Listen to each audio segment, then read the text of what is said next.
So today's the opening day of my exhibition about Danish urban design and bicycle-friendly cities here at the Danish House in Paris, called Au vélo citoyen. And that means to your bikes, citizens. It's a call to arms, and it has been a wild ride. I've been planning this for 3 years. This whole floor at the Danish Cultural Center burned just before the exhibition was supposed to take place, so we had to wait for a while, a couple of years, but now we're here, opening day, and I'm excited.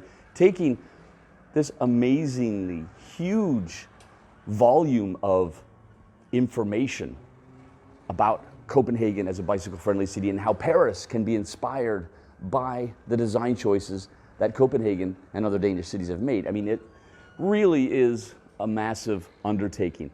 I wrote the book about it, but now having to visualize that in an exhibition, you know, where people get to walk in and have an experience, has just been absolutely an amazing design journey. And one of the biggest challenges in my creative life.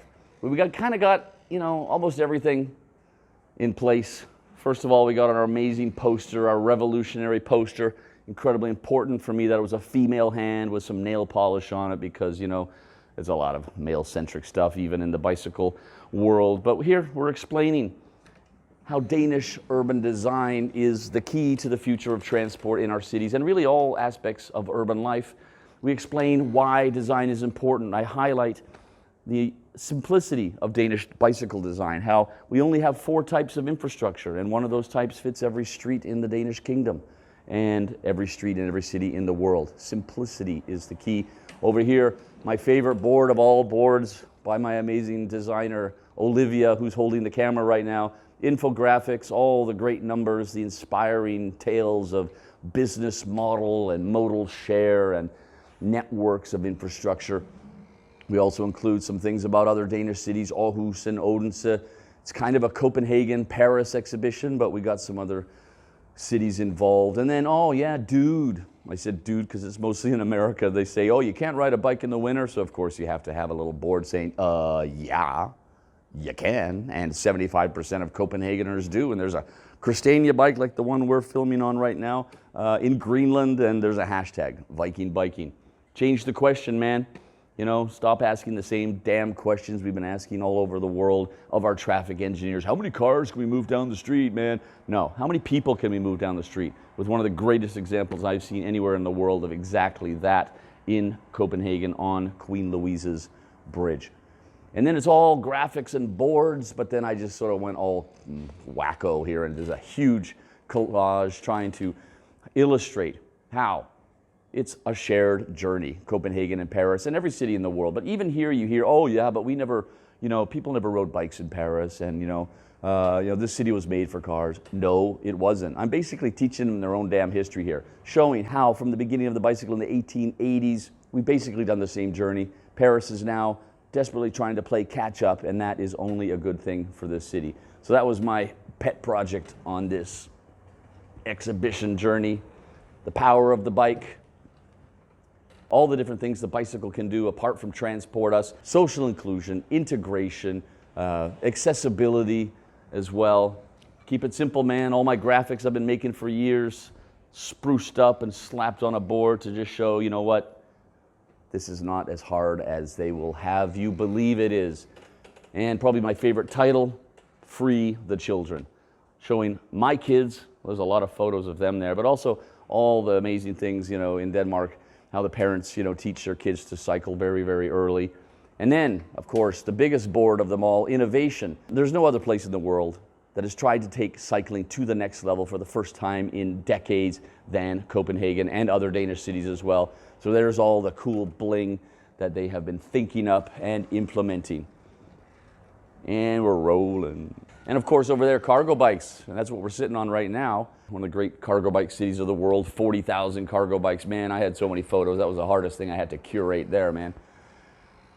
And we keep on rolling. And out here on the Champs Élysées, here in Paris, man, when the windows are open, it is so noisy. So if the windows are closed in here, I have an audio soundtrack I recorded Copenhagen rush hour on the world's busiest bicycle street back in June 2019. And that's just this acoustic layer. And it's just squeaky bicycles, bird songs, people talking. Once in a while, a car rolls past. And it really hammers home the point about how noisy cars are. And on this street, it's insane, man. Oh, then we have the little bicycle cinema here. Archive photos of Copenhagen in the 30s and the 50s. And we're going to turn on these screens at the bottom. We have cargo bike slideshow. We have a music video I made. And then over on this side, we have a whole thing about communicating cycling. How we do that in Copenhagen and Danish cities positively. No finger pointing, oh, cyclists have to behave. It's like, no, man, you're riding a bike. You're awesome. Thank you for cycling. And also a little bit about how cycling has been part of the Danish national identity for really about 100 years. All the old vintage posters there. And a bit of a tight squeeze there, buddy. All right, cutting to this one here. What if Paris? Yo, you're talking about cycling, you're slapping up some infrastructure. But what if you went to the next level and you made the investments that you need to make and you really embarked on a visionary quest to become the world's most bicycle-friendly city, which the mayor here said in 2014, and that Paris would be the most bicycle-friendly city in the world by 2020. Yeah, it's 2021, so yeah, how's that working out for you? But this is spelling out everything they need to do. More amazing innovation, all this stuff. That's the largest board, man. And a little bit of very, very, very Danishness right there. Lego and bikes. With a quote from Abraham Lincoln that says, the best way to predict the future is to create it. And rolling back to where we started, this is my little toy here.